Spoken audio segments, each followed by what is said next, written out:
Praise the lord. ఈరోజు దేవుని వాగ్దానం ద్వితీయోపదేశకాండము 28వ అధ్యాయము 1వ వచనము. నీ దేవుడైన యెహోవా భూమి మీదనున్న సమస్త జనముల కంటే నిన్ను హెచ్చించును. ఈరోజు పరిశుద్ధాత్మ దేవుడు మనతో మాట్లాడుతున్నటువంటి మాటలేమనగా, మన దేవుడు ఎటువంటి దేవుడు అనగా సమస్తమైనటువంటి జనముల కంటే మనలను హెచ్చించే దేవుడయ్యున్నాడు. ఈరోజు చేస్తున్నటువంటి ఉద్యోగంలోను, వ్యాపారంలోను, చదువులలోను, పొలం పనులలోను, చేతి పనులన్నిటి విషయంలోనూ చాలామంది కింద స్థానంలో ఉంటుంటారు.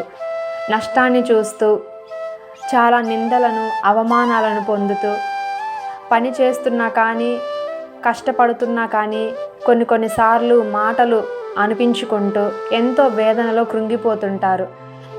అయితే మనం అలాగ కృంగిపోయి నష్టాన్ని చూడడం దేవుని చిత్తం కాదు. కానీ దేవుడు అంటున్నాడు, నేను నిన్ను హెచ్చిస్తాను. అలా దేవుడిచ్చే హెచ్చింపు ఎలా ఉంటుందనంటే, ఏదో కొద్ది మంది వరకే దేవుడు నిన్ను హెచ్చింపడు.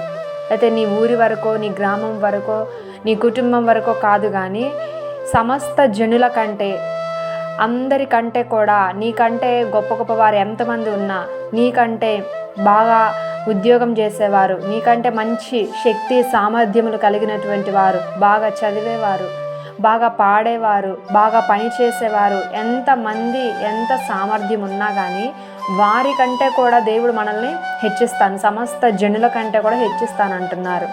కాబట్టి ఈ హెచ్చింపు అనేది దేవుడు మనకిస్తాడు. ఉన్నత స్థానంలో దేవుడు మనల్ని నిలబెడతాడు.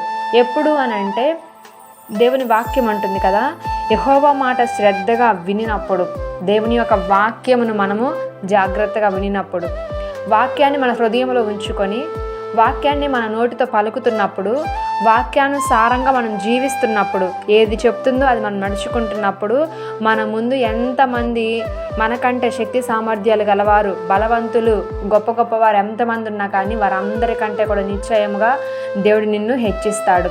అలాంటి కృప ఈరోజు ప్రభు మనందరికీ కూడా దయచేయును గాక. ఆమేన్.